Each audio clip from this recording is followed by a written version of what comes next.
गुरुदेवो महेश्वरः गुरु साक्षात् परब्रह्म तस्मै श्री गुरवे नमः। अक्षरोपाधिरहित सिद्धांतं पूर्णबोधोपदेशिक श्री अमलानंद वेंकट स्वामी रेड्डार्य सद्गुरुभ्यो नमो नमः। अस्मद्गुरु समारंभं कृष्ण सांदीप मध्यमं ओंकार पीठ पर्यन्तं वंदे गुरु परंपरं। जयात्मरहित सिद्धांतं परमपुरुष प्रबोधक श्री विवेकानंद शुभयार्य सद्गुरुभ्यो नमो नमः।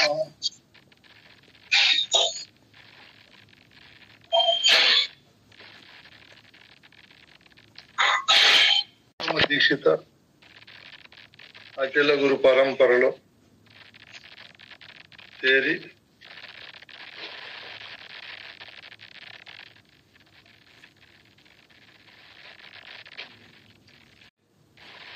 ప్రబోధన తెలుసుకుంటూ మనకున్నటువంటి అజ్ఞాన అవివేకాలను పోగొట్టుకుంటున్నాము. ఇందులో భాగంగా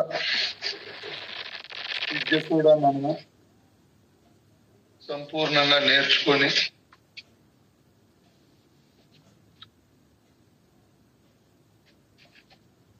దీన్ని ఆమూలాగ్రంగా తెలుసుకుని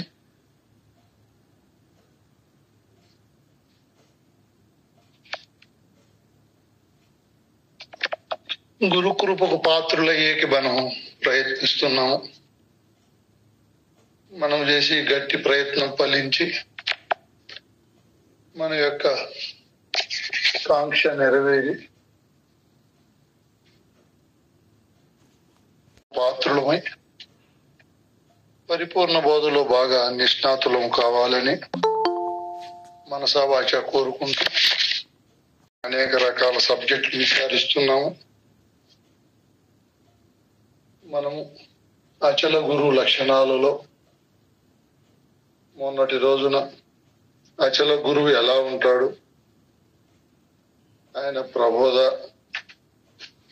ఆయన వ్యక్తిత్వము, ఆయన గుణగణాలు, ఆయన చెప్పే బోధ, ఆయన ఆచరణ పద్ధతులన్నీ విచారించుకుంటున్నాము.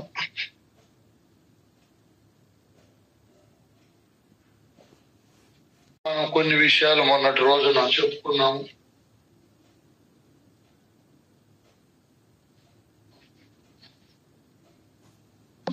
పోవడం వల్ల మనం మళ్ళీ ఈరోజు చెప్పుకుంటున్నాము. ఏ లక్షణాలతో ఉంటాడు, ఆయన ఎటువంటి బోధన మనకు ప్రబోధిస్తాడు, ఆయన ప్రబోధన విని ఏ విధమైనటువంటి పద్ధతుల్లో పరిపూర్ణ బోధన తెలుసుకొని గ్రహించాలి మొదలైన విషయాలన్నీ కూలంకుషంగా విచారించుకుంటూ ముందుకు వెళ్తున్నాము. ఇందులో భాగంగా మొన్నటి రోజున మనం అనేక విషయాలు చెప్పుకున్నాము.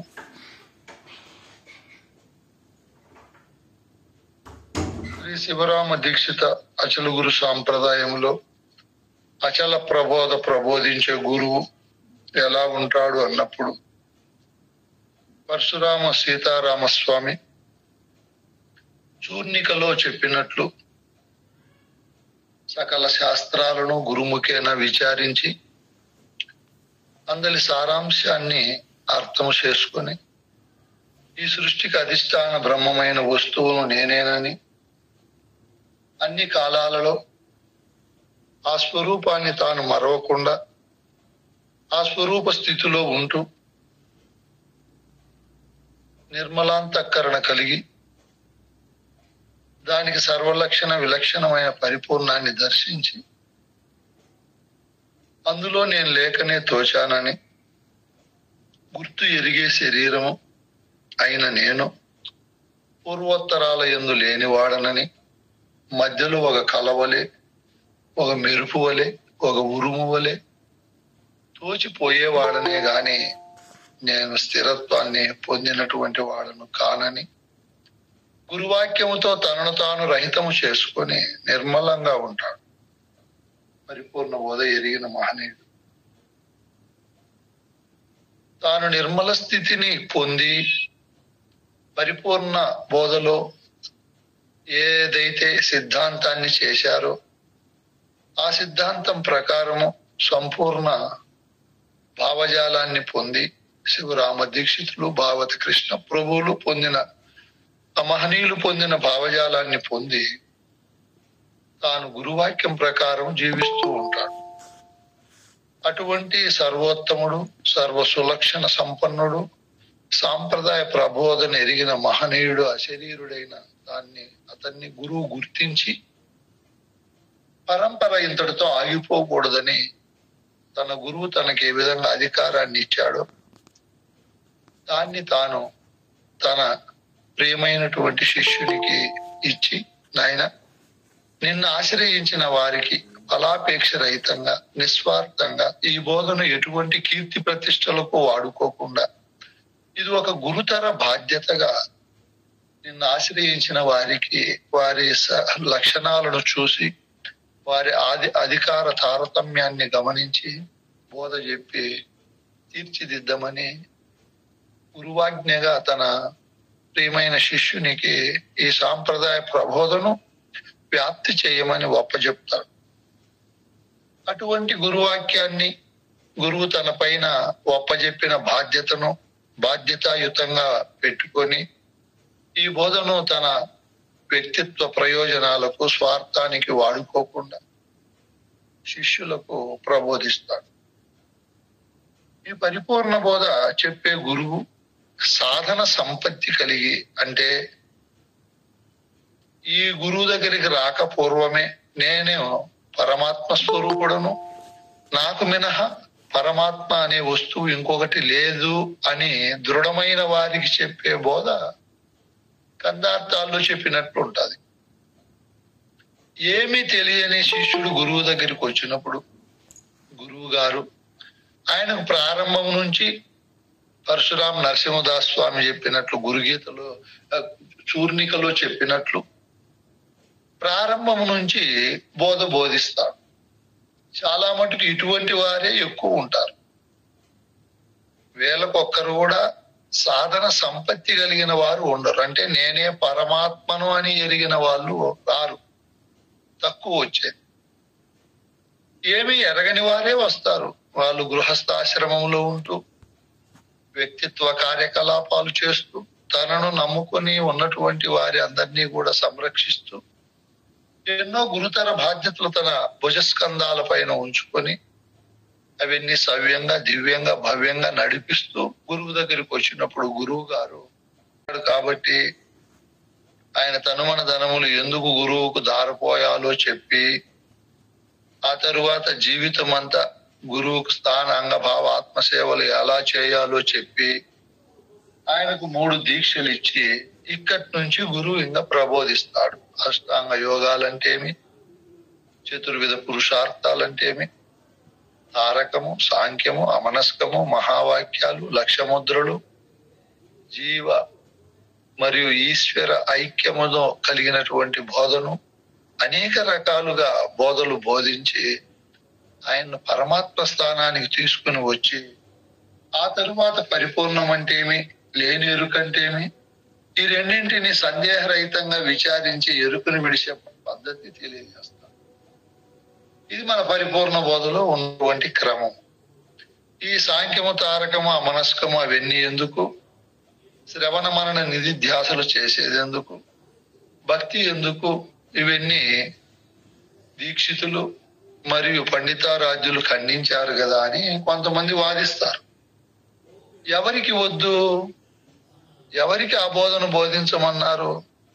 శివరామ దీక్షితులు తన బోధ ఉపదేశము తీసుకొని పరిపూర్ణ బోధ అర్థం కాక తన దగ్గరికి వచ్చి గురువు దగ్గరికి ఎంతో ప్రాధేయపడి దీన్ని నాకు అర్థము చేయించు స్వామి అన్నప్పుడు చెప్పమనేది దీక్షితం. కందార్థాలు శ్రీపాద కమల వల్లభుడైనటువంటి సద్గురువును చేరి ఉపదేశము తీసుకున్నటువంటి వారికి చెప్పేది కందార్థాలు.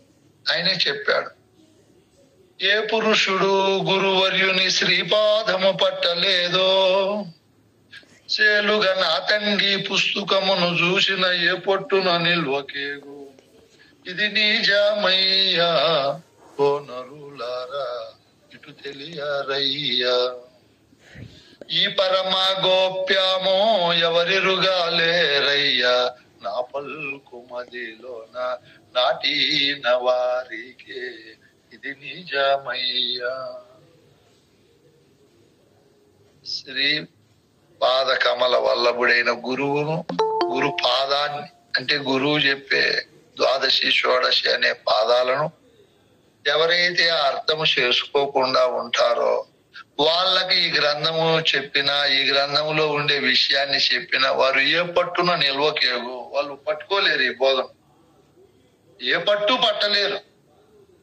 పరిపూర్ణమన్నా పట్టుకోలేరు, లేనెరుకన్నా పట్టుకోలేరు, ఆ లేనెరుకను విడిచే విధానాన్ని పట్టలేరు.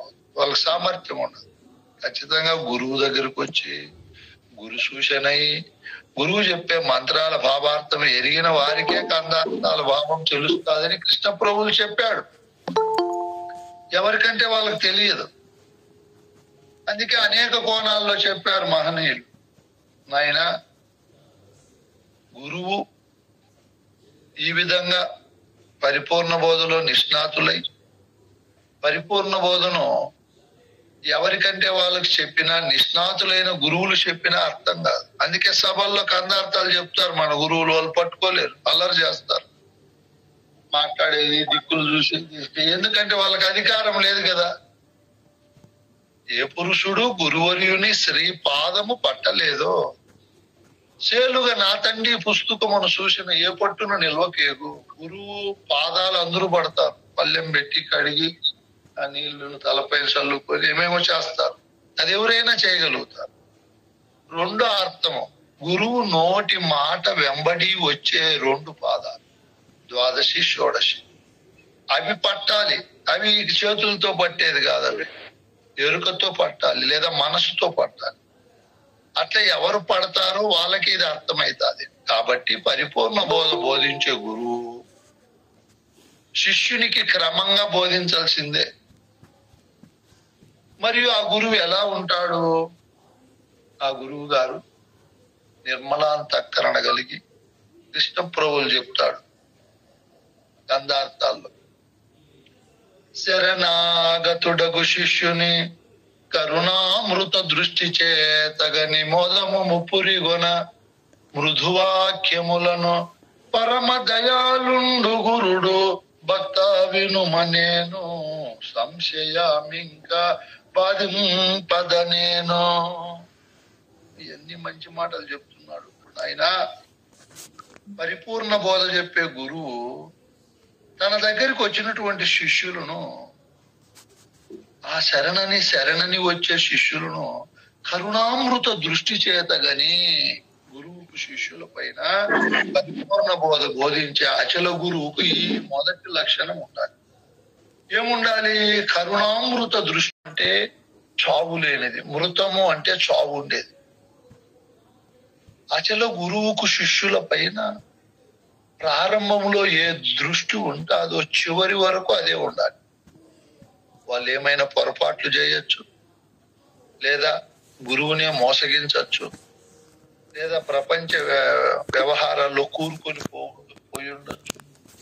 ఏమి చేసినా తన పాదం పట్టినప్పుడు గురువు ఏ దృష్టి పెట్టింటాడో శిష్యుని పైన, తాను ఉన్నంత వరకు లేదా తన శిష్యుడు ఉన్నంత వరకు అమృత దృష్టే ఉండాలి. ఈ చేరినప్పుడు ఒక దృష్టి, మళ్ళీ 6 నెలలకు సంవత్సరానికి శిష్యుడు అంటే ప్రేమ తగ్గిపోవడము, ఆ శిష్యునిలో ఉన్నటువంటి అజ్ఞాన గుణాలను గమనించి వీడు పనికి రాడని, లేదా వీడు నాకు ఏ విధమైన సహాయం చేయలేదనో ఇంకోటి శిష్యుల పైన మృత దృష్టిని ప్రసరింపజేయకూడదు. గురువు అమృత దృష్టి, తాను ఏ బోధనైతే తెలుసుకుని బోధ స్థితి పురుష లక్షణంలో ఉన్నాడో ఆ స్థితిని శిష్యునికి కల్పించే వరకు అదే దృష్టి ఉండాలి.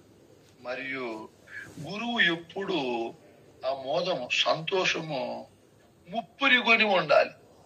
ఎప్పుడు వాక్కు చేత గాని మాటలు మాట్లాడేటప్పుడు సంతోషంగా ఉండాలి, ఆలోచించేటప్పుడు సంతోషంగా ఉండాలి, పని చేసేటప్పుడు సంతోషంగా ఉండాలి. చూడు ఎంత అద్భుతమైన స్థితి ఉండాలో గురువుకు. ఎప్పుడూ సంతోషంగా ఉండాలి అచల బోధ బోధించే గురువు. తన మోదము సంతోషము ఒకరే ఉండి ఆలోచించేటప్పుడైనా, లేదా తన శిష్యులకు బోధ చెప్పేటప్పుడైనా, లేదా తన వ్యక్తిత్వ కర్మకాండలు చేసేటప్పుడైనా ఎప్పుడు మోదము ముప్పురి గోన, ముప్పురి 3 కోణాలలో ఆ 3 కరణములతో తాను వ్యవహారం చేసినప్పుడు, ఈ నేననే ఆత్మ మనస్సు పైన చింతించేటప్పుడైనా, మాటల పైన మాట్లాడేటప్పుడైనా, శరీరాన్ని వినియోగించి కర్మలు చేసేటప్పుడైనా అది ఎప్పుడూ ఆనందంగా ఉండాలి. అచల గురు లక్షణం. మరియు గురువు గారు మృదువాక్యములు మాట్లాడాలి. ఇది ఒక అద్భుతమైన మాట. అచల బోధ బోధించే గురువు మృదువుగా మాట్లాడాలి, సత్యముతో మాటలు ఉండాలి. శిష్యుల హృదయాలను రంజింపచేటట్లు మితంగా, హితంగా, సరళంగా, ప్రేమగా, అనహంకారంగా మరియు సాంప్రదాయ ప్రబోధతో కూడిన మర్మధర్మాలతో ఉన్నటువంటి వాక్కులై ఉండాలి. ఎలా అంటే అలా మాట్లాడే గురువు, చీటికి వాటికి కోప్పడే గురువు, మరియు అసహించుకునే గురువు, అసహన పడే గురువు, ఇటువంటి గురువు పనికిరాడు. ఎప్పుడు మృదువాక్యములు మాట్లాడాలి. మరియు పరమ దయాళుడై ఉండాలి గురువు. ఇది ఇంకొక అద్భుతమైన మాట. పరమదయ. దయ అంటే మామూలుగా చూపేది. తన శిష్యుడు ఇహములో బాగుండాలి, సకల అష్టైశ్వర్య భోగ ఫలాలు అనుభవించాలి అని అనుకోవడము ఇహదయ. పరదయ అంటే ఏమి? పరమదయ. నేను ఏ బోధ స్థితిని అయితే అనుభవించానో నా శిష్యుడు అది అనుభవించాలి అనే శిష్యుని పైన పరమదయ ఉండాలి. మరియు శిష్యునికి ఉన్నటువంటి సంశయాన్ని పోగొట్టే చాతుర్యం ఉండాలి గురువు. ఇది ఒక అద్భుతమైన మాట. అచల బోధ బోధించే గురువు శిష్యునికి ఏ సందేహం ఉన్నా కూడా తీర్చే సామర్థ్యము, చతురత, ఆ బోధ పటుత్వము, పటిమ అన్ని కోణాలలో కలిగి ఉండాలి. బహుముఖాలతో బోధలో విరాజిల్లే నేర్పరితనము ఉండాలి. ఊరికైనా అచల గురువు అని నేను నిన్ననే మీకు ఒక కథ చెప్పాను. ఏం కథ చెప్పాను? ఆయన డ్రెస్ చేసింది వేసుకుంటే చాతుర్యము ఉండాలి. మరియు ఈ పరిపూర్ణ ప్రబోధ బోధించే గురువు శ్రీమద్గురు కరుణ కటాక్ష వీక్షణ విశిక్షణ సంపూర్ణ ఋగు యజుర్ సామ అధర్వణ తర్క వ్యాకరణ మీమాంస భట్ట ప్రభాకర వేద వేదాంత శాస్త్రాగమ అష్టాదశ పురాణ ఇతిహాస పరిశీలుడై శిష్యజన పరిపాలుడై ఉండాలి. ఆ తరువాత సాధన చతుష్టయ సంపదలు కలిగి ఉండాలి. శ్రవణ మరణ నిధిధ్యాసలు అద్భుతంగా సద్గురు సన్నిధానంలో చేసి ఉండాలి. ఆ తరువాత అష్టాంగ యోగాలు మనం ముందే చెప్పుకున్నాం. ఈ క్రమం అంతా తెలిసిన వాడై అన్నమాట. బ్రహ్మాండాలన్నీ కూడా విచారించే ధీరుడై ఉండాలి. అటువంటి వాడై మరియు పరిపూర్ణం అంటే ఏమో, లేని ఎరుక అంటే ఏమో తెలియజేసి ఆ లేని ఎరుకను విడిపించే నేర్పరి అయి ఉండాలి. అటువంటి గురువునే సాధువు అంటారు. ఏమంటారు? సాధువు. సాధువు అంటే ఎవరు? బాహ్యంగా బట్టలు వేసుకొని భార్య పిల్లలు లేకుండా బ్రహ్మచర్యం పాటిస్తూ ఉండేవారు కాదు ఇక్కడ సాధువులంటే. నే సాధువులచే విన్నది అంటాడు. అచల బోధ బోధించే గురువే ఉంటాది అంటే ఇది ఎక్కడ పోదు ఉంటాది. ఎక్కడ పోతుంది ఇది? దీనికి అతను విచారిస్తాది. దాన్ని చూసి అమ్మా దాని లక్షణాలు దీనికి లేవు, అది ఎప్పుడు ఉండే వస్తువు, ఇది మధ్యలో కలవలే తోసిన వస్తువే, ఇది శాశ్వతంగా ఉండదు, ఇది ఒక వస్తువును ఆశ్రయించుకొని ఉంటాది, పరిపూర్ణం అనాశ్రిత వస్తువు, దాన్ని అన్ని ఆశ్రయించుకొని ఉంటాయి కానీ అది దేన్ని ఆశ్రయించుకోదు.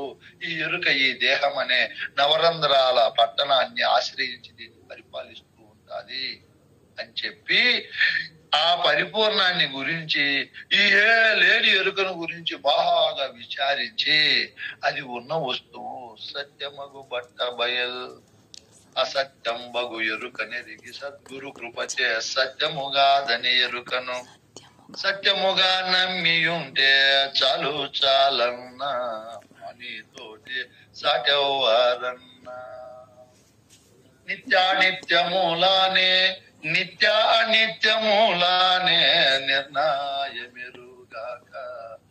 యుడై ఉండేటి అచల గురు విట్టుంటాడు. అచలమైన పరిపూర్ణాన్ని ఎరిగాడు. చలనమైన లేని ఎరుకను విచారించాడు. ఈ లేని ఎరుక పూర్వము ఉండదు, ఉత్తరము ఉండదు, మధ్యలో అలా కలవలు ఎక్కువ తోచిపోతా ఉంది నాయన. దీనికి సత్యత్వం లేదు, నిత్యత్వం లేదు, శాశ్వతత్వం లేదని దీన్ని బాగా విచారించి మూలము లేని ఈ గుర్తు ఎరిగే శరీరం ఆయన. దీనికి మూలము జన్మస్థానం లేదురా, ఇది స్వయంభు బ్రహ్మమురా, ఇది ఏమీ లేదురా, ఇది ఎంత మాత్రాన్ని ఎన్ని శాస్త్రాలు పల్లెవేసినా, ఎన్ని రకాల మతాలను మతకర్తలను సృష్టించినా ఇది నిలబడే వస్తువు కాదు అని చెప్పి ఈ ఎరుక లేనే లేదని దృఢం చేసుకొని మళ్ళీ నిత్యము పరిపూర్ణము అనిత్యము ఈ ఎరుకని కూడా వదలకుండా, చింతించకుండా, ఎవరితో వాదభేదములు చేయకుండా ఈ లేని ఎరుక లేనే లేదని దాన్ని భావములో తీసివేసి నిత్యుడై ఉన్నాడు. ఇంకా ఏ చింత లేదు, తన భావములో జననము లేదు, మరణము. బోధ తెలియకుండా ఉండే అవస్థలకు నిత్యత్వం ఉండదు. చూడండి, మరుపుకు నిత్యత్వం ఉండదు, మళ్ళా ఎరుక లేకొస్తుంది. మూర్ఛకు నిత్యత్వం ఉండలేదు, మళ్ళీ జాగ్రత్త లేకొస్తుంది. నిద్రకు నిత్యత్వం ఉండదు, మళ్ళీ మెలుకోలేకొస్తుంది. సమాధికి నిత్యత్వం ఉండదు, మళ్ళీ మెలకువలేకొస్తుంది. మరణానికి నిత్యత్వం లేదు, మళ్ళీ జననానికి వస్తుంది. కానీ బోధ రీత్యా గురువాక్యం అనే గొడ్డలి చేత ఈ ఎరుక కూకుడు వేరు బాగా ఎరిగి ద్రవ్విన వారికి మళ్ళీ అవస్థ భంగము లేదు. వాడు మళ్ళీ ఇంకొక రెండో అవస్థ లేక నేను లేదని ఆ లేని ఎరుకను బాగా గురువుకు దక్షిణగా ఇచ్చిన వాడు మళ్ళా కదలడు, మెదలడు. వాని అవస్థ భంగము కాదు. అట్లా దృఢమై నిత్యుడై ఉంటాడు. నిత్యుడంటే పరిపూర్ణములే సత్యమై పరిపూర్ణములో కలిసిపోయి ఉంటాడని కాదు. శలనము లేకుండా, ముందు ఎనుకలు భావ ప్రకంపనలు లేకుండా నిర్మలంగా ఉంటాడు మహాత్ముడు. నిత్యుడు అంటే ఇంకా తెలుసుకోవాలని గాని, తెలియవాలని గాని, తెలియబడని ఇంకోటి ఉందని గాని అరువులు చాసకుండా, మరణానికి గాని ఇంకొక దానికి గాని భయభ్రాంతులు లేకుండా ఎట్లుంటాడో అట్లే ఉంటాడు ఆ మహనీయుడు. చెప్పాడు కూడా కదా మనకు, పరిపూర్ణ బోధ ఎరిగిన మహనీయుడు ఎట్లుంటాడంటే కృష్ణ ప్రభువులు ఒక విధంగా చెప్తాడు, పరశురాం నరసింహదాసు ఒక విధంగా చెప్తాడు. ఏం చెప్తాడు ఆయన? చూడు, ఆయన్ని ఎవరు వర్ణించలేరు. ఈ ఉత్త బట్ట బయలేమి లేదును వాడు రాగిగాడతడు విరాగిగాడు. ఏం మాటలో ఈ మాటలు! సంధి, రాగము, విరాగము అనే వాటి మధ్యలో సంధి స్వరూపుడై ఉంటాడు. ఇట్లా పరిగెత్తాడు, అట్లా పరిగెత్తకుండా నువ్వు స్వామి బోధ చెప్పు అంటే చెప్తాడు, తిను అంటే తింటాడు, ఓ స్వామి అంటే పోతాడు, ఇస్తే తీసుకుంటాడు. ఆయనకు మాత్రము ఏ రాగము ఉండదు, అట్టని విరాగి ఉండడు. ఇది మధ్య మార్గం.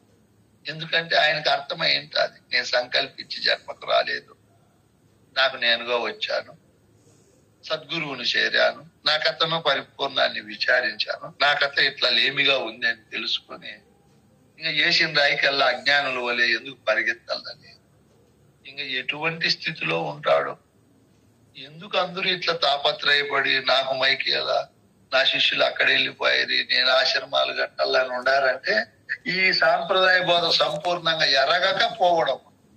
ఎరిగిన వాళ్ళు అలా ఉండరు. ఎలా ఉంటారు? చూసినారనుకో బయట ఉండేవాళ్ళు, ఏం మామూలు మనిషి లేదు, అంతా బ్రహ్మస్వామి నవ్వుతా ఉంటాడు, మామూలుగా ఉంటాడని ఇట్లా అనుకుంటారు.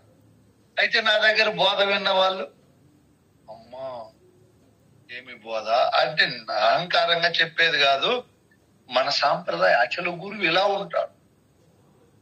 అజ్ఞానులకు జ్ఞానిగా తోయడు, జ్ఞానులకు అద్భుతంగా తోస్తాడు. కానీ తన భావములో ఈ అచల గురువు నేను జ్ఞానిని అనుకోడు, నాకు అజ్ఞానము అని అనుకోడు. ఇప్పుడు అటు ఇటు కదలకుండా ఉంటాడు. ఉన్నదున్నట్లుగా ఉండ చూసిడి వాడు కర్మిగాడతడు దుష్కర్మిగాడు. ఉన్నదున్నట్లుగా ఉండ చూసేడు వాడు. పరిపూర్ణము ఉన్న వస్తువు, దాన్ని ఉన్నదానిగా చూశాడు. అది ఎప్పుడు లేమి వస్తువు కాదు. కృతయుగములో మాట్లాడినప్పుడు గురువు ఉన్నదే అన్నాడు. త్రేతాయుగము, ద్వాపర యుగము, కలియుగములో కూడా అది సనాతనం ఉన్న వస్తువు అంటున్నాం మనం. మన తర్వాత లక్షల కోట్ల సంవత్సరాలు గడిచిపోయినా మనం ఇప్పుడు ఏమనుకుంటామో అప్పుడు వాళ్ళు అదే అనుకుంటారు, ఉన్న వస్తువు సత్య వస్తువు. ఇంక ఈ ఎరుక ఓయమ్మ ముందు లేక తోచింది, ఇప్పుడు అలా తోస్తా ఉంది, మళ్ళీ తోసిపోయేదే, కానీ దీనికి ఆ పరిపూర్ణం వలె శాశ్వతత్వము లేదు అని ఎరిగే శరీరం ఏమీ లేదని వాడు ఇంకా కర్మ చేయాలనుకోడు. దుష్కర్మలు కోట్లు ఇచ్చినా చేయడు, తప్పను నిర్మలంగా ఉంటాడు. దుష్కర్మలు చేస్తాడా? ఇంత పరిపూర్ణ బోధ ఎరిగిన మహనీయుడు చేయడు. మరియు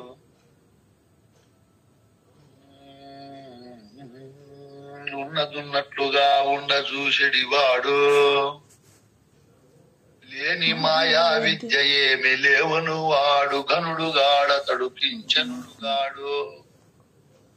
ఈ మాయా, అవిద్య, అజ్ఞాన రూపాల్లో ఉండే ఎరుక గురువాక్యం ప్రకారం ఇదే లేదు కదా అనే మహనీయుడు నేను ఘనుడను అనుకోడు, నేను తక్కువ అని అనుకోడు.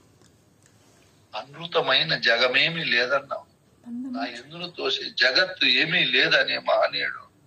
ఆయనకు బంధము లేదు, మోక్షం. ఇప్పుడు ఇది ఎంత మధ్య మార్గమో మాటలు. ఇట్లా బంధము లేదు, అటు మోక్షము లేదు, ఆ మార్గములో ఉంటాడు. ఎరుక ఏ విధంగా లేకనే తోచిందో అచల బోధ బోధించే గురువు లేని స్థితిలో ఉంటాడు. ఎంతో ప్రాధేయపడి మాకు చెప్పు స్వామి అంటేనే చెప్తాడు. ఎందుకంటే మనం ముందు చెప్పుకున్నట్టు ఆ మహనీయుడు ఈ పరిపూర్ణాన్ని, ఈ ఎరుకను బాగా ఉండజూశాడు. పరిపూర్ణం ఇదిగో ఇదిగో ఎరుకయని చూపించి తన దగ్గరికి వచ్చిన వాళ్ళకు ఈ రెండవది అయినటువంటి లేని ఎరుక లేదని ఎరింగించిన గురుడే సరి. ఎరుకను నిలిపేటి గురుడు అమ్మా ఈ ఆత్మ అయిన వస్తువు పరమాత్మ సత్యము, శాశ్వతము, సర్వవ్యాపకమై ఉంది. ఉత్తరగీత ఇలా చెప్పింది, భగవద్గీత ఇలా చెప్పింది, ఉపనిషత్తులు ఇలా చెప్పాయి, వేదాలు ఇలా చెప్పాయి, వివేక చూడమని ఇలా చెప్పింది, యోగ వాసిష్టము, జ్ఞాన వాసిష్టము, శ్రీకృష్ణ రుక్మిణి సంవాదము, మరియు శివపార్వతులు బోధించుకున్న గురుగీతలు ఎరుకను చైతన్యం అన్నారు, శాశ్వతం అన్నారు, మరియు ఏమేమన్నారు, శాంతం అన్నారు, వ్యోమాతీతం అన్నారు. ఎన్నో పేర్లు పెట్టారు. ఎన్ని చెప్పినా ఇది సత్యము కాదు, ఇది అసత్యమే, లేని వస్తువు అని లేదని ఎరింగించిన గురుడే సరి. ఈ ఎరుకను నిలిపేటు గురుడు ఎందుకో అన్నా. ఎంతో మంది గురువులు ఉన్నారు, ఎరుకను నిలబెడతారు. ధ్యానము చేయి, యోగము చేయి, తపస్సు చేయి, జపము చేయి అని. ఇవన్నీ ఎన్ని చేసినా అది చేస్తా ఉండేది నిలబడేది కాదు నాయన. అది పోయే వస్తువు. అది పోయినప్పుడు ఇవన్నీ లేచిపోతాయి. మూల వస్తువు సత్యమైతే దానిపైన ఉండేది సత్యమైతే. తండ్రి సత్యమైతే పిల్లలు సత్యమవుతారు. తండ్రి అబద్ధమైనడు పిల్లలు అబద్ధమే. మళ్ళా వాళ్ళ పిల్లలకి ఈడు తండ్రి అవుతాడు, ఈడు అబద్ధమే. వాళ్లకు వాళ్ళ పిల్లలు వాళ్ళ తండ్రులు అవుతారు, వాళ్ళు అబద్ధమే. మూలమే అబద్ధం అని మూల వస్తువును గురించి చెప్పే గురువే అచలు. ఈ అచల గురువు ఎరుక భ్రమగల్గు శిష్యుని పరితాపము మాంపినట్టి పండితుడెతడో అతడే గురుడు గాని. ఏం మాటలు చెప్తున్నాడు. తెలియని వాళ్ళు తెలుసుకోవాలి ఇవన్నీ. అచల గురువు ఎటువంటి వాడు? ఎరుక భ్రమగల్గు శిష్యుని. శిష్యుడు, కొంతమంది శిష్యుల్లో మేధావైన శిష్యుడు తన దగ్గరికి వచ్చి ఎరుక అనే భ్రమతో కూడి ఉండాలి. ఎరుకే సత్యము, శాశ్వతము, సత్య జ్ఞానం అని భగవద్గీతలో కృష్ణుడు నేను సత్యమునైనా అన్నాడు. వేదాంత నిర్ణీవము, వేదాంత పంచదశి, అద్వైత చంద్రిక విలాపము, విచార సాగరము, దృశ్య వివేకము, ఇట్లా అద్వైత సిద్ధిని పొందింపజేసే గ్రంథాలు ఎన్నో ఉన్నాయి లోకంలో. చదివి అదే సత్యం అని ఉండేవాళ్ళు, అదే నిత్యం అని ఉండేవాళ్ళు. అటువంటి శిష్యుని చూడు, ఈ పరిపూర్ణ బోధ చెప్పే గురువు ఎంత గొప్ప స్థలం. ఎరుక భ్రమతో జీవించిపోయినాడు. అలాగే శంకరాచార్యులు జీవించిపోయినారు. అలాగే మిగతా మతకర్తలు మన భారతదేశంలో పేరు మోసిన గురువులు, బాబాలు, చిన్నజీయర్లు, దండులు, త్రిదండులు, హంసలు, ఇట్లా పేర్లు పెట్టుకున్న మహనీయులకు ఆ కోణములోనే ఉండిపోయినారు. ఏ కోణములో?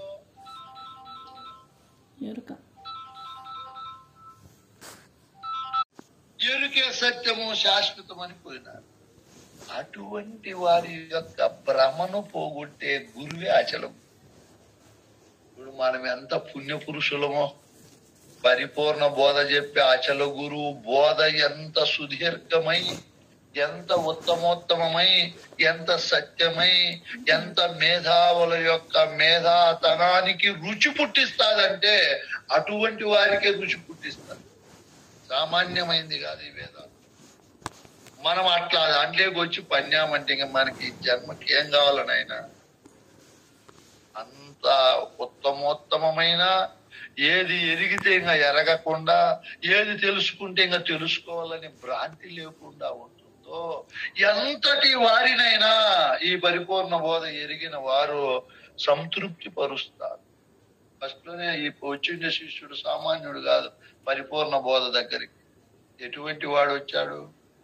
సాధన సంపత్తి గల సాధకుడు. నేనే పరమాత్మనని తెలుసుకున్నటువంటి మహనీయుడు. ఆయనకు ఘోర సంసార బాధ కలిగింది. ఈ పరమాత్మ శరీరాన్ని వదిలిపెడితే మళ్ళీ కొత్త శరీరాన్ని తెచ్చుకుంటాడు. తెచ్చుకొని ఏమి సుఖం అనుభవిస్తా ఉంది? బాల్యములో తెలియని అజ్ఞానముతో, ఆటపాటలతో, అనేక రకాలైనటువంటి అజ్ఞాన అవివేకాలతో వయసు పెరిగే కొద్ది జ్ఞానం వస్తుంది. ఎంత జ్ఞానము స్వార్థముతో కూడి, అవిద్యతో కూడి, దేహాత్మ బుద్ధితో కూడి, జాతి, కుల, మత, వర్గ, భాష భేదాలతో రోజు సుఖము, దుఃఖము, లాభము, నష్టము, పాపము, పుణ్యము అనుభవిస్తూ అలజడితో ఉంటారు. ఇన్ని అలజడులతో ఉండి మళ్ళా జన్మకు వస్తే ఇదే కదా అనుభవించేది. హరిదాస్ హరికథ చెప్తారాడంట. పెద్దరెడ్డి వచ్చినాడు, 10 నిమిషాలు ఆలస్యం. హరిదాస్ చెవులోకి పోయి గుమస్తా రెడ్డి వచ్చినాడు, మొదటి నుంచి చెప్పు అన్నాడు. సరే నుంచి మళ్ళా మొదటి నుంచి తీసుకున్నాడు, శుక్లాంబరధరం అని. మళ్ళా మధ్యరెడ్డి వచ్చినాడు అర్ధగంట తర్వాత. మళ్ళా పోయి బంట్రోత్ చెవులో చెప్పినాడు అర్ధసు. రెండో రెడ్డి వచ్చినాడు, మొదలెత్తుకోవాలి. మళ్ళా మూడో రెడ్డి, నాలుగో రెడ్డి, ఈ తెల్లవారే వరకు ఈ గుమస్తాకు అదే పని. అట్లే రెడ్డి వచ్చినాడు, మొదలెత్తుకోనిట్లు. మళ్ళా జన్మకు వచ్చింది పరమాత్మ శరీరంతో కూడుకుని. మళ్ళా ఇదే పనే, దీనికి ఇంక వేరే పనే లేదు చూడండి. మళ్ళీ చనిపోయింది, మళ్ళీ ఈ దేహంతో కూడి వచ్చింది అనుకు ఇదే పని. ఇది నేను తప్పించుకోవాలి, ఈ రామాయణం నాకు వద్దు అనే కోరిక, జనన మరణాల పైన భ్రాంతి లేకుండా చేసుకోవాలి, అటువంటి దాంట్లో ప్రవేశించకూడదనే కోరిక కలిగిన వానికే ఘోర సంసార బాధను తప్పించుకోవాలనే వాడు పుణ్యోదయమున కోట్లు మనం దానం చేయొచ్చు, వచ్చే పుణ్యం వేరు. కొన్ని 100 ఎకరాలు భూమి దానం చేయొచ్చు, వచ్చే పుణ్యం వేరు.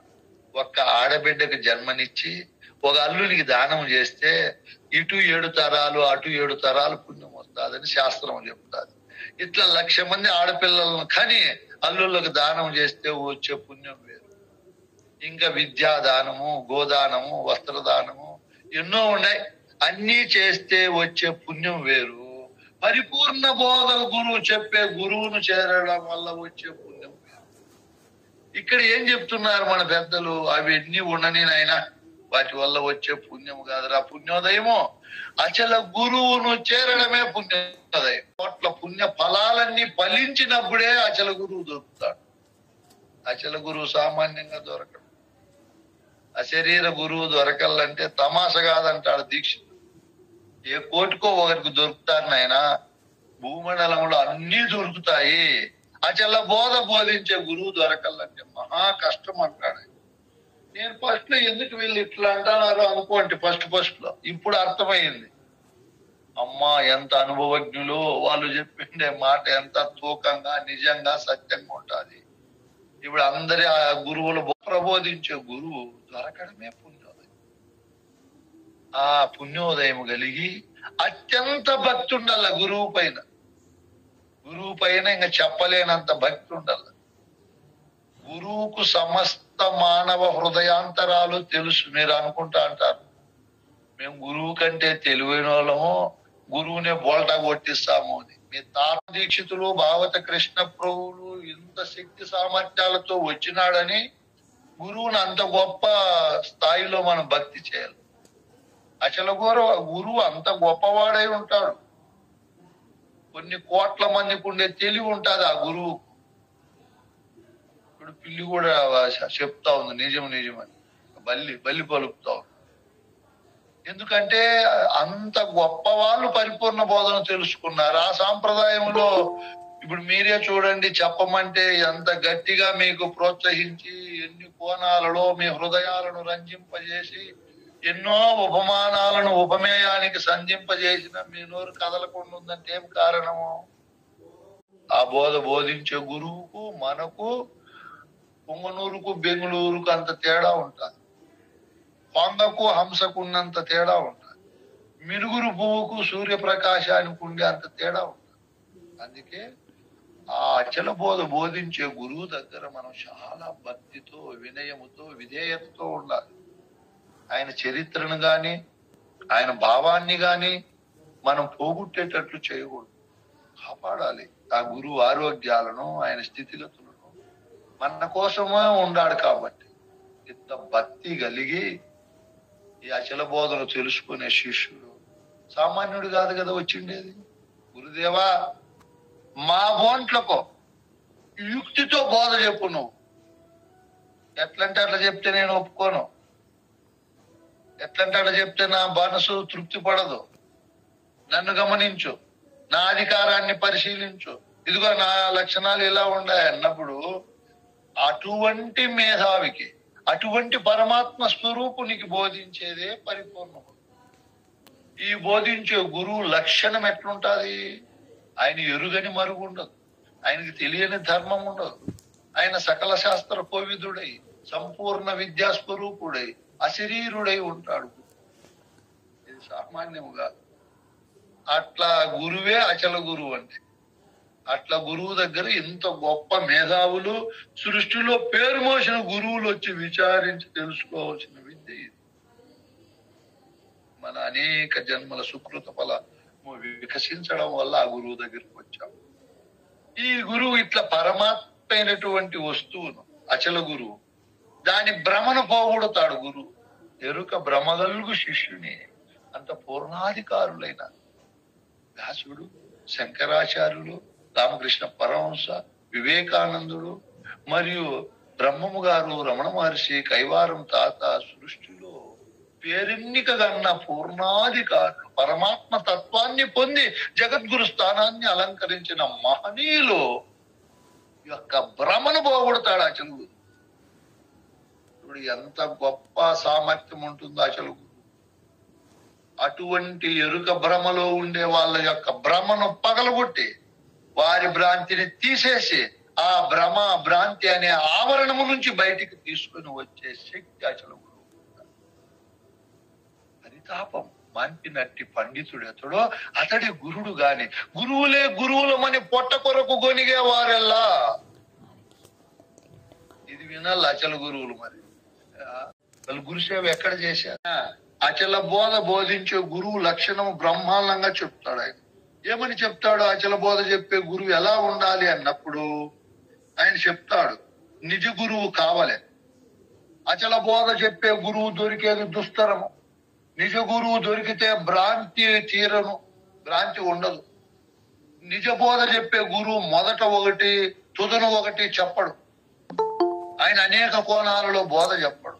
ఎప్పటికీ ఒకే విధానమే చెప్తాడు. అడగగానే చెప్పడు. పూర్ణాధికారం శిష్యునికి వచ్చినప్పుడు చెప్తాడు. డబ్బుకు ఆశపడు గురువు. డబ్బుకు ఆశపడేవారు డబ్బు మాటలే చెప్తారు. ఎంత ఇస్తే అంతే చెప్తారు. ఆ మాటలు కూడా కలత మాటలే. మనసుకు నచ్చి భ్రాంతి తీరేటివి చెప్పడు. కన్నులు, చెవులు, ముక్కులు మూసేది కాదు. అందువల్ల కొందరు ఆయాసపడ్డారు, చెడిపోయినారు, ప్రాణానికి హానికి వచ్చింది. క్రింది గుడ్డు మిరిందికి, మీద ఉండే గుడ్డు కిందికి తిప్పమనేవాడు కాదు. తల మీద చేయి పెట్టి ప్రమాణాలు చేయించేవాడు కాదు, ఆకులలుములు తినేవాడు కాదు, అడవుల్లో ఉండేవాడు కాదు అచల గురువు. కొంగల వల్ల మునగడము కాదు, మలమూత్రించే గురువు. మధుమాంసాలు తినడాయన మహానుభావుడు. మరియు మాట వావి వరుసలు తప్పడు అచల బోధ చెప్పే గురువు. ఏ తప్పు పని అంటే ఆ తప్పు పనులు చేయడు. పుల్లి ఆకులు నాకడము కాదు, గంజాయి తాగడము కాదు, కాకుల వల్ల దేశముల మీద తిరగడము కాదు.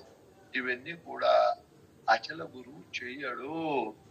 ఎక్కడ పడితే అక్కడ తిరిగేది, ఎక్కడ పడితే అక్కడ తినేది, ఎవరిచ్చినా తీసుకునేది, సిగరెట్లు బీడీలు సారాయి తాగేది కాదు నాయనా, వ్యభిచారం చేసేది కాదు నాయనా అచల గురువు.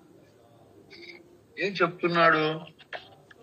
నీవు నేను ఒక్కటే అని కులాలు మతాలు చెల్లిసి అడగొట్టి సాంప్రదాయ ధర్మాలకు తిరులోదకాలు ఇచ్చి తిరిగేది కాదు, అందరి కాళ్ళు పట్టుకునేది కాదు. అచల గురువు అని అన్ని పుస్తకాలు చెప్పడు, రాయడు, చదవు. అచల బోధ బోధించే గురువు దీక్షితీయము, కందార్థాలు, భద్రాది రామసత్వము మరియు పరశురామ పండితారాజ్యులు రచించిన పరిపూర్ణ బోధ సిద్ధాంత శిరోమణి శిఖామణి ఇటువంటి గ్రంథాలే చదువుతాడు, అవే చెప్తాడు అచల బోధ చెప్పే గురువు. ఏంటేంటివో చెప్పడు. సీతారామాంజనేయ సంవాదము, శ్రీకృష్ణుడు మౌనంగా ఉండేది కాదు, బట్టలిప్పి జగమంతా దిగంబరులై తిరగడు, సన్యాసి అయి కోపముతో ఈర్చుతో ఉండడు. ఆయన మాటలు నేర్చుకొని అందరినీ ఓడించేది కాదు. అచల గురువు చెండితనం ఉండదు, కోపం ఉండదు, ఈర్ష్య ఉండదు, డంబం ఉండదు, ఆశ ఉండదు, అహంకారం ఉండదు, నిర్మలాంతఃకరణతో ఉంటాడు. అందుకే ఏ గురువు అంటే ఆ గురువును చేరరాదు. గురువుల జాడలు బాగా ఎరగాలి మనం. మంచి సాంప్రదాయం తెలియలే, మాటలు మాటల ధారే. గురుబోధ రాజామార్గం చెప్తాడు అచల బోధ. ఆయనకు దయ ఉండదు, దాక్షిణ్యం ఉండదు, ఎవరిపైన ఉన్నది ఉన్నట్టే చెప్తాడు. ఎవరన్నా ఏమన్నా అనుకోని, ఎవరన్నా దూరం కానీ భయపడ్డాయి. తనవాడని, నావాడని, నా కులం వాడని ఉండదు అచల బోధ చెప్పే గురువు. భేద లేదు, కోటీశ్వరుడు లేదు, అందరినీ సమానంగా చూస్తాడు, అందరినీ సమదృష్టితో బోధ చెప్తాడు. డబ్బు కావాలని కోరుకోడు. అమ్మా అధికారం ఉంది, వీళ్ళకి అధికారం లేదని చిన్న పెద్ద చూడు. నిజ గురువుకు బంగారు వెండి మురుగులు గొలుసులు ఉండవు, వస్త్రాలు వాహనాల పైన ఆశ ఉండదు. చదువుకొని నేను గొప్ప చదువునని ఆ ప్రసంగాలతో తనను గురించి గొప్పగా చెప్పుకోడు. ఎప్పుడు ఒకే తీరు, సచ్చిన వాని వలె ఉంటాడు అచల బోధ చెప్పే గురువు. దేవాలయంలో ప్రతిమ ఉన్నట్లు ఉంటాడు అచల గురువు. గురిగింజల బంతి వలె ఉంటాడు, కాలిన బట్ట వలె ఉంటాడు, కొండ వలె ఉంటాడు, కొయ్య వలె ఉంటాడు అచల బోధ చెప్పే గురువు. కొట్టిన పలకడు, తిట్టిన పలకడు, నెత్తి కొట్టుకున్న పలుకురు. తెలియనప్పుడు మహాకఠిన వలె ఉంటాడు, తెలిసితే నవనీతమే. ఆయన హృదయము వెన్న వలె ఉంటాడు. దాహము తీర్చేవారు సంగీతాల, సాహిత్యాల, ఆటల, మాటల, పాటల, ఆశ్రయాల, అనాశ్రయాల, డంబాచారాల, టక్కుల, తాటోటుల, నక్క వినయాల, చాకర్ల, చోకర్ల మహిమల తెచ్చుకునే గురువు కాదు అచల గురువు. ఎన్ని గుణాలు ఉంటాయో, ఎంత భూతద్దం పెట్టి ఎతికినా దోషము లేకుండా ఉంటాడు అచల గురువు. అంత నిర్భయత్వము, నిర్మలత్వము, నిక్కచ్చి మాటలు, ఏ విధమైన సృష్టి పైన కకారాలతో అంటే కాంత పైన గాని, కనకము పైన గాని, కీర్తి పైన గాని కోరిక లేకుండా ఉంటాడు.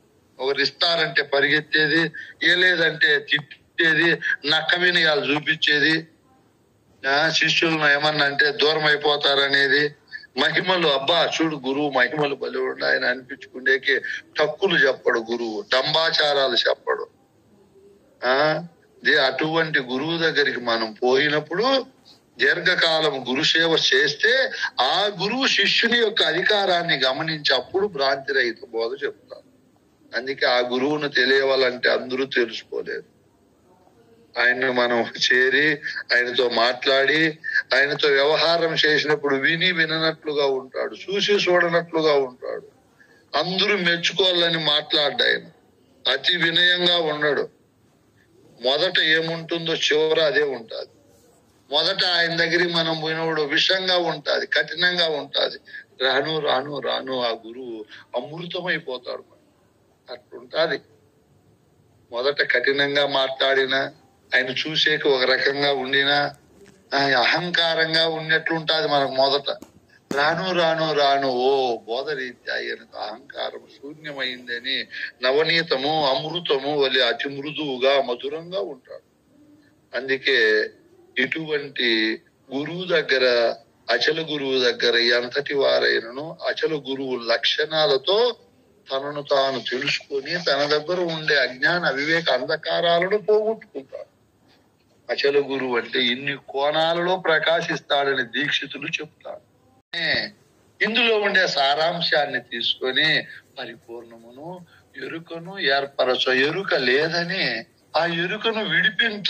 ఎరుగాక తిరిగే గురువులెల్లా వారికి బోధ తెలియటకల్లా పరిపూర్ణ బోధ చెప్పే గురువు పరిపూర్ణమును బాగా ఉండ చూపించి, లేని ఎరుకను లేదని, ఈ ఎరుక పరిపూర్ణమైతాది బయలైతాదని తిక్క మాటలు చెప్పకుండా, ఈ ఎరుక ఎప్పటికీ లేకుండా పోయే శూన్య వస్తువు, ఈ ఎరుక ఎప్పటికీ శేషము లేకుండా పోయేది నాయన, నిర్విశేష వస్తువు.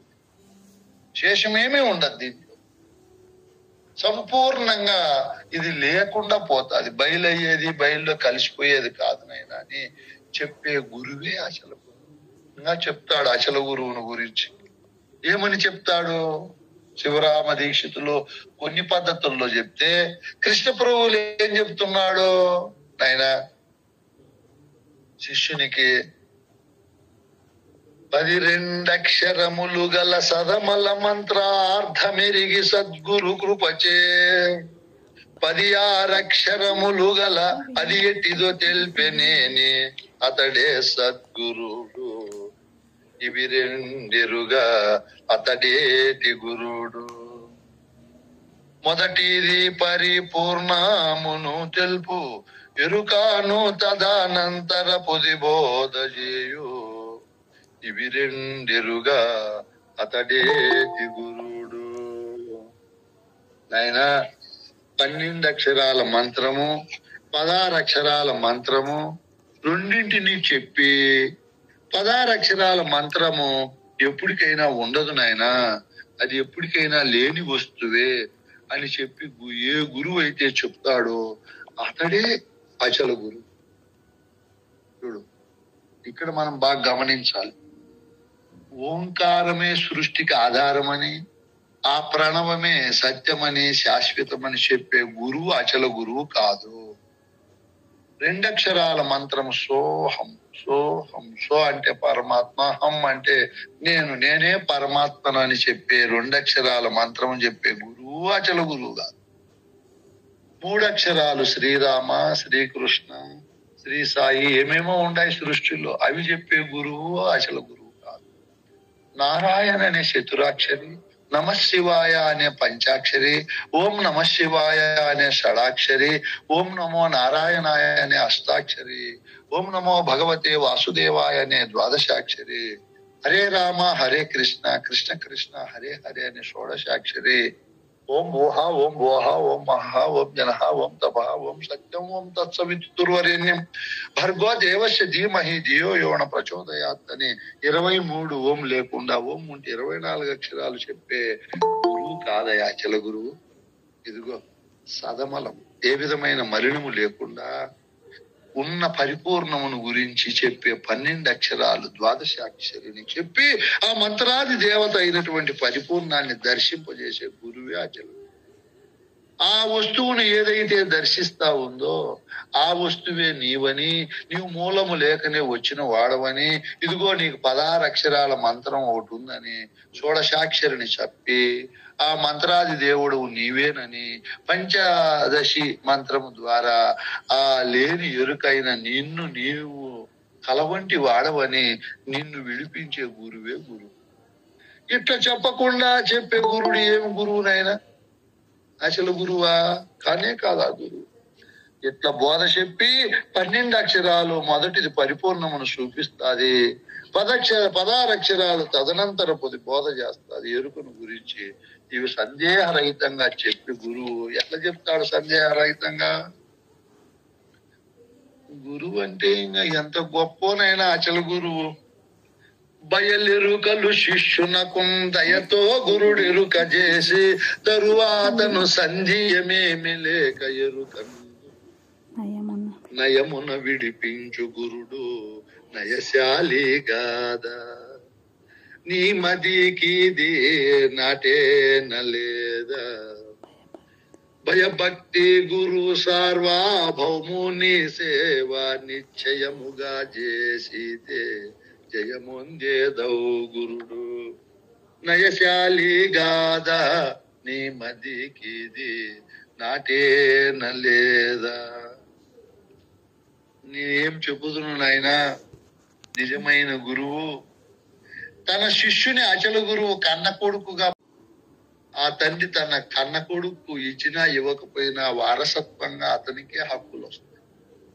తన పాదమును పట్టి తన భావాన్ని పంచుకునే శిష్యుడు తన కన్న బిడ్డల కంటే గొప్పవాడని గురువు భావించాలి. ఎందుకు? నీ భౌతిక ఆస్తులే నీ బిడ్డలు భాగం పంచుకుంటారు. గురువు చెప్పే బోధను వాళ్ళు భౌతిక బిడ్డలు రారు. ఏముందిలే మా నాయన చెప్పేది మామూలే అని భాగానికి రారు ఈ బోధన. అది ఈ శిష్యులు ఏ ఊరు వారో, ఏ కులం వారో, ఏ మతం వారో, ఏ జాతి వారో, ఏ లింగం వారో, ఏ ధనవంతులో ధాన్యవంతులో తెలియదు. అటువంటి వారు వచ్చి పాదాలు పట్టి గురువును సాక్షాత్ పరమాత్మ స్వరూపంగా భావించి గురు సేవ చేసి గురువు చెప్పే బోధన నమ్ముతున్నాడు కాబట్టి వీడేనయ్యా మనకు నిజమైనటువంటి జ్ఞానపుత్రుడు, మన వంశోద్ధారకుడు, మన వారసత్వ సంపదను ముందుకు తీసుకొని పోయే వాడని అచల గురువు తన శిష్యుల పైన అమితమైన వాత్సల్యాన్ని కనపరుస్తాడు. ఎక్కడైనా నా శిష్యులు చెడిపోతారేమో అని భయపడతారు. వాళ్ళ నుంచి ఎక్కువ ఖర్చు పెట్టనేడు. భద్రం నాయన సంసారం అని తన బిడ్డల కంటే వాళ్ళ యొక్క యోగక్షేమాలను అహర్నిశలు కోరతాడు అచల గురువు. ఏమని చెప్పుదును? అచల గురువు ఇదిగో బయలు ఇదిగో ఎరుకని శిష్యునికో దయతో గురుడు ఎరుక చేసి తెలియజేసి ఎంతో దయతో దాన్ని నా మదికి చాలునని శిష్యుడు నోట గొనిగే వరకు చెప్తాడంటే అచల గురువు గొప్పతనం. ఇంకా నేనేమని చెప్పుదును మీరే అర్థం చేసుకోండి. శిష్యుడే చెప్తాడు, గురువరా మీనా సంధున ఎరుకను తరగలిగి ఉండే ఇన్నాళ్ళవలెను కరుణా రసేక్షణములను తెరదీసి తిరెరుక మాట తిరేనిక్కడికి చాలు బోధ దురేద్యక్కడికి పరిపూర్ణమును లేని ఎరుకను చూపించి ఎరుక లేదని ఎంట్రీ ఎరుకే లేదా ఏను చాలు బోధ దురేదెక్కడికి. గురుదేవా, సద్గురు సార్వభౌమ, ఎరుక అనే తెరలో నేను ఉంటే ఆ ఎరుక అనే తెరను తీసేసేకి అండపిండ బ్రహ్మాండ భాండములు సకల భ్రమలు కాంతులు మరియు తర్క వితర్క కుతర్క భావాలతో విపరీత భావాలతో అసంభావన భావాలతో వ్యతిరేక భావాలతో ఇంత పెద్ద ఎరుకను ఈ తెరను నువ్వు తీసేసినావయ్యా నా పైన నుంచి. సామాన్యంగా అందరూ తీసేయలేరు, ఇంకా కప్పుతారు మిగతా గురువులు. అచల గురువు ఒక్కడే తీసేయగలుగుతాడు. ఆయనే చెప్పాడు, శిష్యుడే ఆ కరుణా రక్షణములను తెరదీసి ఆ తెర అచల గురువు తప్ప ఎవరు భూమండలంలో తీయలేరు. ఇంకా ఆ తెర పైన ఇంకా కాంక్రీట్ వేస్తారు భద్రంగా. ఆడేపడిండు నాయన ఎన్నో ఉపమానాలు చెప్పి. ఈ గురువు ఆ తెరను తీసేసావయ్యా నీవు, బయలును చూపించావు, ఎరుకను చూపించావు. ఎరుక లేదని ఏంటి? ఎరుక ఏమన్నా బయలైతుంది అచలం అయిపోయిందని చెప్తాడు శిష్యుడు. ఈ ఇంగిత జ్ఞానం కూడా లేదు కొంతమంది గురువు. ఎరుక బయలైతుంది, బయలు కాకపోతే ఇంకెందుకో అది అచలం అయిపోయింది కొని. ఈడ ఏముంది, బాగా చిన్న పిల్లలకు కూడా అర్థమయ్యేది చెప్పినారు చూడు.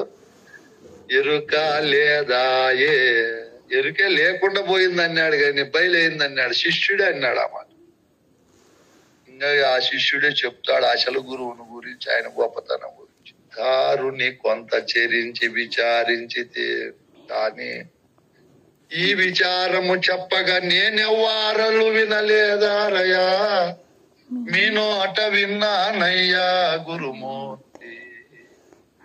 నా తరామ నుతి చెయ్య మీ కీర్తి. ఎంత పూర్ణాధికారి అయిన శిష్యుడు దేశాలన్నీ తిరిగినాడంట. ఇటువంటి పరిపూర్ణ బోధ చెప్పి అచల గురును నేను ఎక్కడా చూడలేదయా, నిన్ను పొగడల్లంటే సారసనయన. తామర పువ్వులు వంటి కన్నులు కలిగిన విష్ణువు, పురారి త్రిపురములను జయించిన వాడు శివుడు, నీరజుడు తామర పువ్వులో పుట్టిన బ్రహ్మదేవుడు, బృందారక ముకులైన నేరారు మేము తెలియ. అచల గురువా, మేము తెలియవాలంటే ఈ దేవత బృందం అంతా సమూహంగా ఎంతమంది ఉన్నారు నాయన దేవతలు? 33 కోట్ల. 33 కోట్ల మంది దేవతలు వచ్చిన అచల గురువును గురించి వర్ణించలేరు. నా గురువు ఎట్లుండల్లా చెప్పండి? అంత విద్యా దివ్యమంగళ స్వరూపుడై సకల జనులు శ్లాఘించేటట్టు అంత ఉత్తమ గుణాలతో ప్రకాశించాలి అచల గురు. చెప్పాడు ఈడే శిష్యుడు. ఘటమెదుట పెట్టి చూపిన అటువలి బయలుండ చూపి అతిమాయల చేనటించుచున్న ఎరుకను త్రుటిలో విడిపిస్తిరిప్పుడు తీరేన్న శంక ఇక బోట్టాదు ఎరీతి శంక. ఎటు తోచక ఇలు వెళ్ళి ఇట మిమ్ము సూచినప్పటి నుంచి ఇప్పటిదాకా బోధిస్తే తీరేన్న శంక ఇక పుట్టాదో ఎరీతి శంక. ఏం మాటలు నాయన. శిష్యుడే అంతగా వర్ణిస్తాడు గురువును. ఎటు తోచక ఏమి తెలియని అజ్ఞాన వివేకాలతో నేనుండి ఇల్లు వదిలిపెట్టి యథార్థం తెలుసుకొని మానవ జన్మ సార్థకాన్ని పెంచి పోషించుకొని మానవ జన్మ ఉత్తమ ఫలాలు అనుభవించాలనే సుసంకల్పముతో అందరినీ వదిలిపెట్టి నీ దగ్గరికి వస్తే నాయన, నీ దగ్గరికి వస్తే అప్పటి నుంచి ఏమి తెలియని అప్పటి నుంచి ఇప్పటిదాకా ఘటమెదుట పెట్టి బయలుండ చూపింది అతి మాయలచే చిటికేస్తే జారిపోయే ఎరుక యొక్క మాయల గురించి చెప్పి దాని యొక్క మెడనే ఇంచేశారు గురుదేవ. దాన్నే లేకుండా చేశారు. ఇప్పటిదాకా ఈ స్థితి వచ్చే వరకు బోధించారు. ఇట్లా బోధించాలి గురువు. అట్లా బోధించే గురువే అచల గురువు. ఏం చెప్తున్నాడు? ఇదిగోనైనా బయలుది ఎరుక ఇది అనే శిష్యునకు దయతో గురుడు ఎరుక చేసి ఎంతో ఓర్పుతో సహనముతో గురువు చెప్పింది పలుమార్లు అనేక కోణాల్లో చెప్పి చెప్పి చెప్పి దయతో తరువాతను సంధియమేమి లేక ఎరుకన్. ఆ తరువాత సందేహము లేకుండా శిష్యుని యొక్క ఎరుకను నయమున విడిపించు గురుడు. వెంటనే తొలగించే గురుడే గురుడు గాని అట్లా చెప్పే గురువే అచల గురు. నాయన బిడ్డ, నీ మదికి నాటేనా లేదా? నీ మదికి నాటే వరకు గురువు చెప్తూనే ఉంటాడు. అచల గురువు శిష్యునికి సందేహరహితమయ్యేవారు. నేను ఇంకా అచల గురువు లక్షణాలు ఎన్ని రోజులకి అయిపోయేస్తారో నాయన. ఈ రోజు